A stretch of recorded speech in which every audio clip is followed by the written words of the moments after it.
I'm Chance Dorland, and this is the Spurs Insider, our weekly NBA podcast from ExpressNews.com. Joined now for a 2-for-1 by San Antonio Express News sports writers Jeff McDonald and Mike Finger. Jeff and Mike, obviously a great day, a great game for Spurs fans. There's so much to get to. I just really quickly from each of you want to get your general thoughts, and then we'll start breaking it down. Let's start with you, Jeff.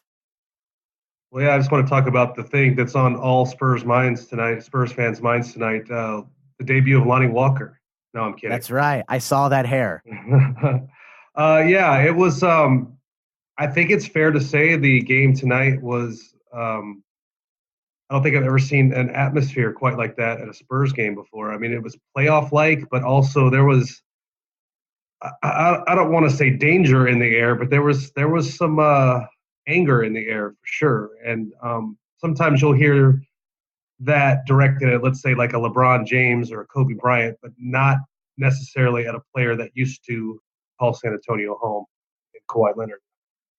I mean, we all expected it going in, and if I'm being honest, I think Spurs fans handled themselves pretty well. Like, nobody threw things that I knew of, or I didn't hear anything vulgar, but I heard a lot of booing, a lot of creative chanting.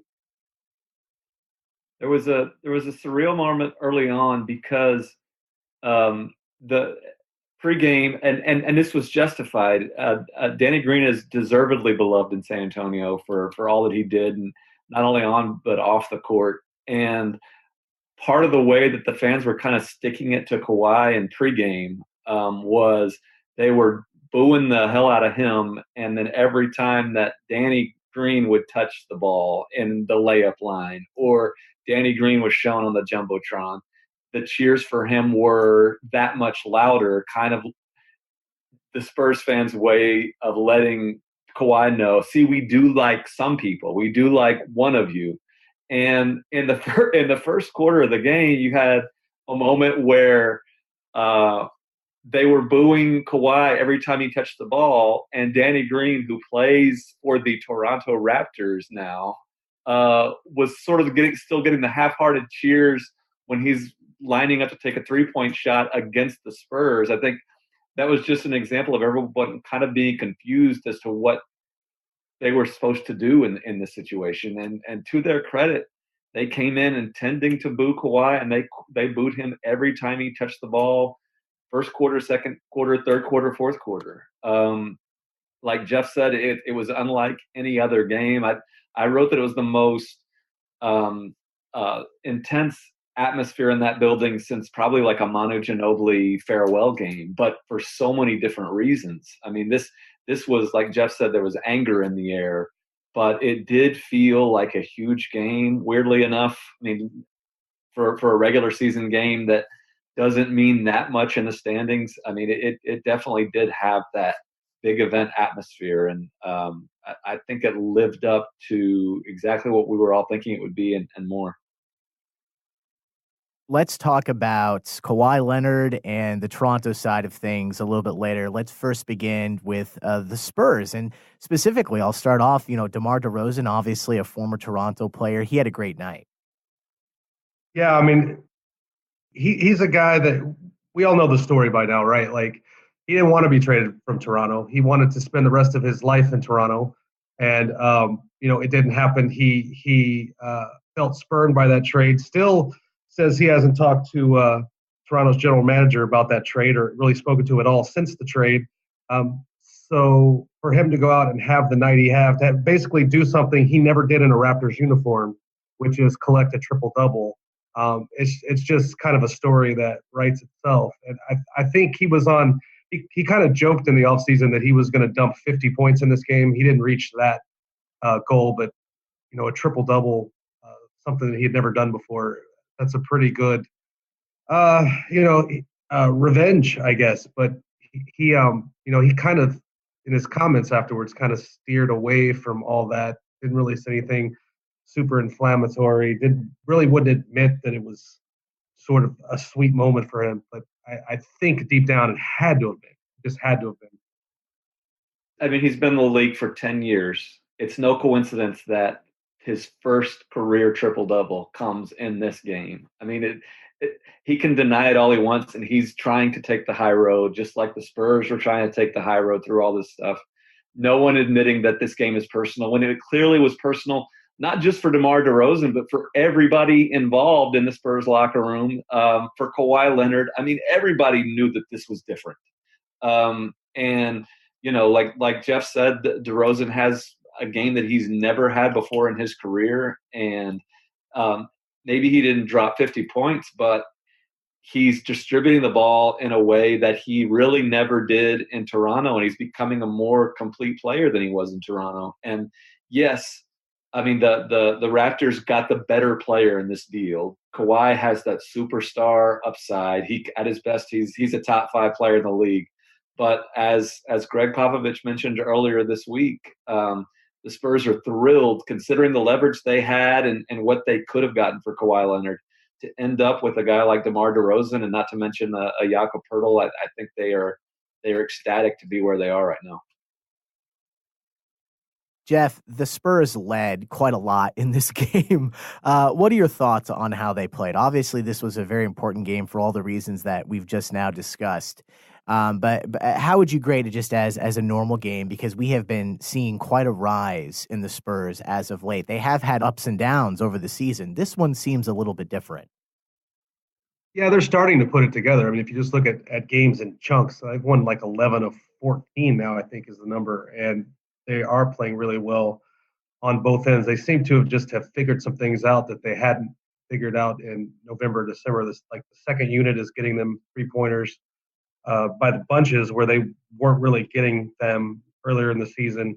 LaMarcus Aldridge is playing a lot better now than he was earlier in the season. Derek White has become a huge part of what they're doing. When, at the beginning of the season, he was injured and not even playing, and then when he came back to playing, was sort of lost. I mean, he's sort of found himself in a big way, and the defense has figured out a way to just stop getting mauled like they were for a while there in November, December. And you put all that together, and you've got a chance to win a lot of games. And they're beating teams now that are good teams. Now, granted, most of these wins are coming at home. You'd still like to see this travel on the road a little bit more, but they're beating teams now that I think a lot of us watching this team play in November didn't think they were going to be able to hang with, much less beat pretty handily. I think we saw that again tonight. And then all the other factors that went into tonight too. It was a game of emotion, and one team had it kind of in spades, and that's the Spurs. And they, sometimes that you can ride that wave for a long time.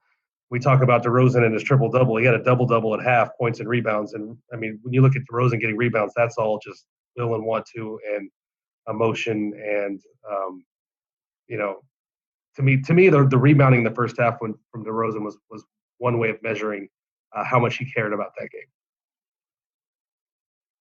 Okay, so we've spoken about the Spurs. Let's move over to Toronto and Kawhi Leonard. Mike, what did you think of Kawhi Leonard's performance? Obviously, his team lost the game, but he put up some good numbers.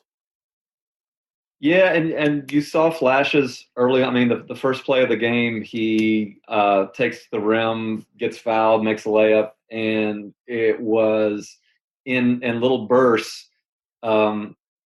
It showed all the reasons why Spurs fans and the Spurs themselves were so disappointed to see him leave, because he, like I said earlier, is a top 5, 6, 7, 8 player in the league. And, he clearly was up for this as well, but it's harder, I think, to get up for a game, to prove why you're the guy who left, as opposed to all the guys in that locker room who were abandoned by him.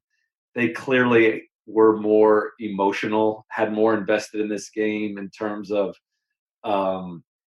this is the guy who left us. All of them say it's not revenge.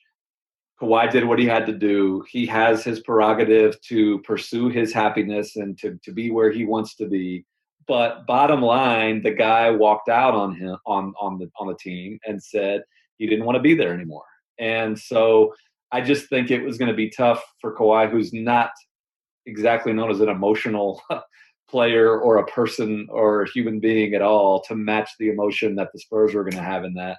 And so he played fine. There were glimpses of him being an elite player, but also, I mean, at one point he went to the rim and got greeted by DeMar DeRozan, who is by no means a defensive stalwart, and turned the ball over.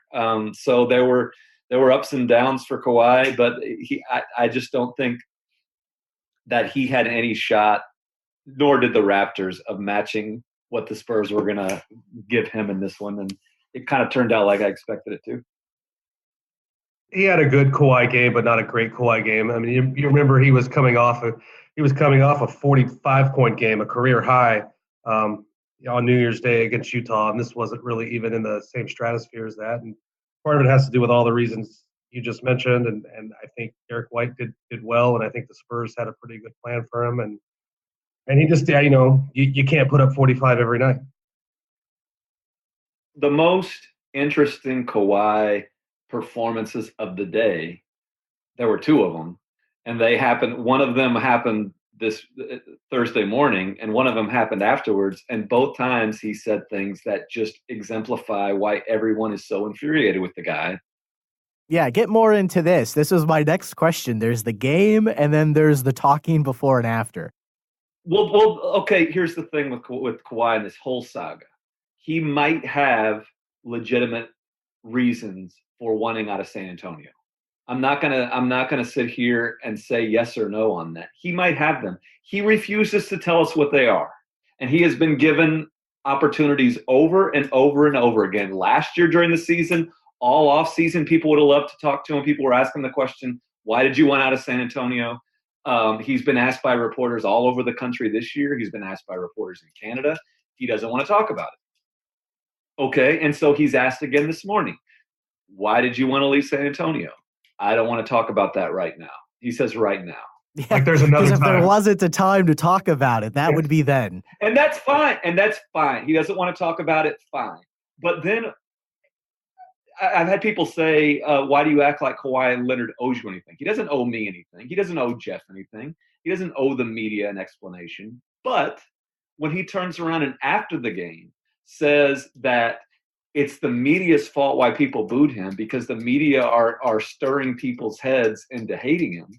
I mean, you cannot yell at the media when the media asks for your side of the story over and over and over and over again, and you decline to give it to them.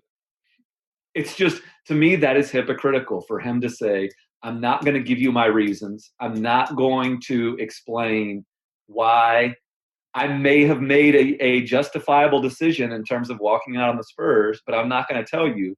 And then you're going to say the media is creating all of this. Well, I mean, the media asks questions of players and coaches and then reports the answers. And what the media did in this situation is ask questions of Kawhi Leonard, and he never gives an answer. So to me, that's the thing that kind of sticks out about tonight is not just the game itself, but Kawhi continuing.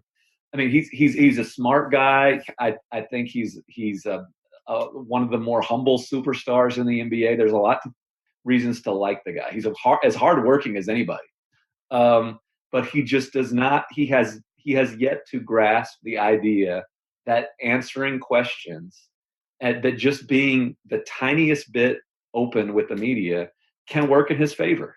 And Jeff has probably way more to say about that than I do because Jeff covered him his whole time in San Antonio, home and away for years. But to me, that's just one of the most confounding things about the guy is he still doesn't understand that. Yeah, and there's no scenario where he shows up tonight and doesn't get booed, right? Like LaMarcus Aldridge going back to Portland gets booed. Right. Kevin Durant going back to Oklahoma City gets booed. But I think the volume of it and the intensity of it, of the fans' feelings stem from that just not knowing what in the heck happened. Because, I mean, at one point you're trucking along thinking you got a 60-win team and Kawhi's hurt and we'll get him back. And then next moment, like he's wants out. And there's never been any sort of an attempt at an explanation or even, Like it would even help if he would acknowledge in some ways that it sucks, like for the fans. But there's just none of that. It's just a blank nothing. And I mean, you can understand why people that have invested in this team for so long, and yeah, the Spurs fans have gotten spoiled and jaded. And there's Tim Duncan and Tony Parker and Manu Ginobili together for 47,000 years, and they take pay cuts to stay together. And the Spurs never lose players that they want to keep. Everybody wants to be a Spur. Why would anyone not want to play for the Spurs? Like I get that Spurs fans have probably grown up in like a fairy tale world, but at the same time, I think it is fair to ask, you can't just disappear. You can't, like, he played the game January 13th of last year for the Spurs against Denver, and then Spurs fans basically never see him again. I don't know why. They really like the Spurs fans got ghosted. Basically, it's like you never call Kawhi, you never text. Yes. I see you, and then you say you don't want to talk about it. I mean, literally. It's like we dated for 7 years, and all of a sudden you disappeared. Yeah, And in a way, the people in the locker room were victims of the same thing. I mean, when all this was going on last year, but worse because it actually affects them. Right. The teammates in that locker room wanted answers, just like the media did, and it affects them more. They wanted to know. All they wanted to know from Kawhi last year is, hey, are you getting better? Are you planning to play again this year? And for guys like, Danny Green's still with him, but Danny Green stands there every day. LaMarcus stands there every day, answering questions about Kawhi's status. When is he going to come back? Tony Parker's answering those questions. Manu Ginobili's answering those questions. Rudy Gay. And of course, there's going to be some resentment in there, even if they don't acknowledge it, that we have to answer this for you day after day after day, and you can't let us know just a clue as to what's going on and whether or not you're going to be back. I think it's this, and Kawhi's not around the playoffs.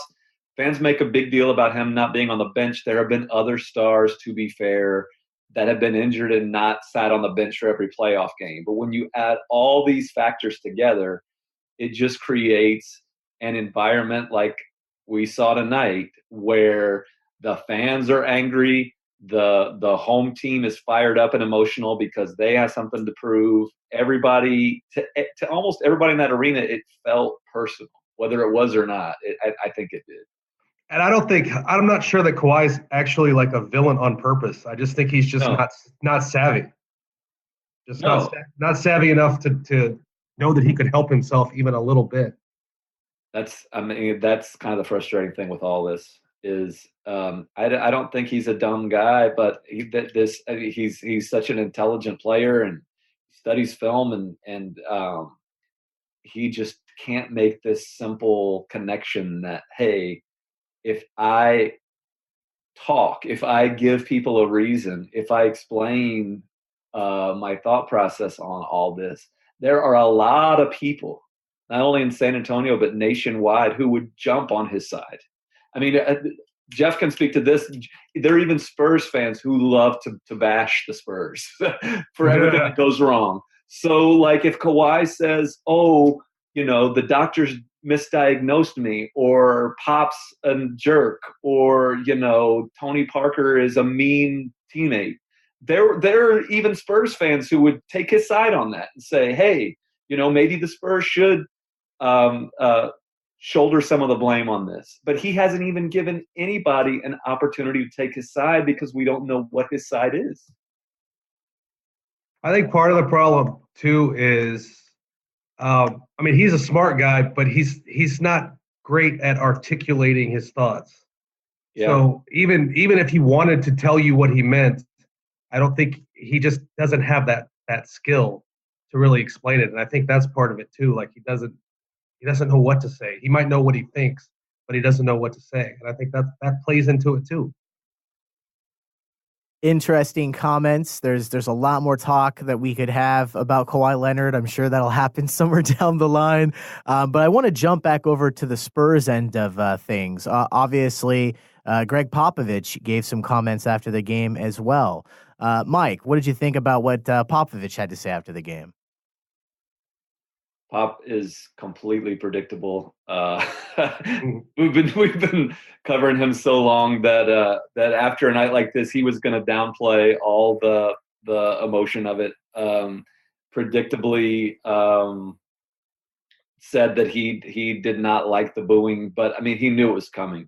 And he again reiterated that Kawhi has a right to pursue what he wants to do in his future, just like all the rest of us do, and that people shouldn't hold it against him. But and I think Pop believes that and means it sincerely, but that doesn't mean that Pop wasn't as devastated as anybody by the way it ended. I mean, Pop thought that he was going to retire with Tim Duncan, and then he gets this Kawhi Leonard gift, and it gives him a whole new guy to build a franchise around. And then the next thing you know, that's taken away for mysterious reasons. Kawhi is not around anymore, and of course, Pop had to have been hurt by that. He's never going to tell us that. He's never going to tell us what he's really thinking. But yeah, in terms of Pop post game, a lot of times you're not going to get a whole lot of insight into exactly what he's feeling, and that's by design. I agree. So, wrapping things up for today's episode, but by all means, keep throwing it in. There's so much to talk about here. This was a good win for the Spurs. They're going to play Toronto again in a different situation. What are your thoughts on what the other game might look like? It's going to be like the reverse of this. It's going to be DeMar DeRozan going back to a place he never wanted to leave and where they just love him.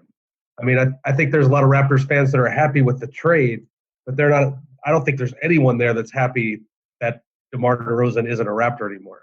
He is genuinely beloved in Toronto for precisely the parallel reason that Kawhi Leonard is now apparently disliked in San Antonio. It's that DeMar didn't want to leave Toronto. So many stars, from Vince Carter to Chris Bosh and on, have just abandoned Toronto left and right when it suits them. Tracy McGrady. And DeMar was a guy who stood up and said, I want to be the guy that leads this team to the finals. I want to set every Toronto Raptors record. I want to be here till the day I die. And then they traded him. So it's going to be a love fest up there for DeMar DeRozan. And, that'll be a fun game to cover in a different way. And I think I guess some reaction to tonight is, the Raptors will return the favor in Toronto. But like Jeff is saying, when you go up there, you're going to have DeMar DeRozan, the guy wanting to prove even more in front of the fans that he knew in the arena where he played. I mean, you might even get a better game from DeRozan in Toronto than you got tonight. Certainly, I think it'll be even more emotional for him up there. So that should be a fun one. And in terms of the Spurs in general, this is a team that's been maybe the best in the NBA up there with Houston over the last month. And it's going to be fascinating to see how well they can continue this once the road games start picking up, because a lot of this has happened at home. So we'll just see how much of this can keep moving forward. Final thoughts, Jeff and Mike, before we say goodbye. We've been focusing so much on the Spurs-Toronto game, but obviously there are a lot of other things going on. Looking at the schedule, Memphis is coming up, Detroit, another game with Memphis, and then OKC. What are your thoughts on looking forward now? Obviously, as we've been discussing, the Spurs seem to be getting better. This rise seems different than other ones throughout the season. Hopefully it'll be maintained. What are your thoughts? It'll be interesting how they move on from here, because despite what everyone seems to be telling us and that we're not buying, this was a very emotional win for this team. Can you settle down now and bring that a similar sort of juice when the Memphis Grizzlies come to town on Saturday, and then moving forward past that? Yeah, and the West was really tight and still is tight, but you're starting to see a little bit of separation. Maybe Memphis has fallen out of the play of the top 8. Maybe Sacramento is fading a little bit, and the Spurs have an opportunity, like other teams in the playoff race, to create a little bit of breathing room in this. I don't think that race is going to be settled to the last week of the season, but this is a chance for teams in their general neighborhood to kind of extend what little lead there is, and kind of put yourself in position to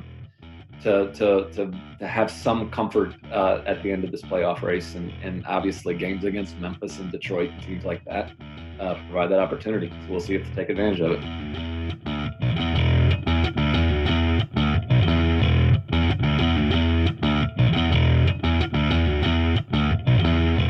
And a big thank you to San Antonio Express News sports writers Jeff McDonald and Mike Finger for joining me for this very late recording of the Spurs Insider, our weekly NBA podcast from expressnews.com. For the San Antonio Express News, I'm Chance Dorland.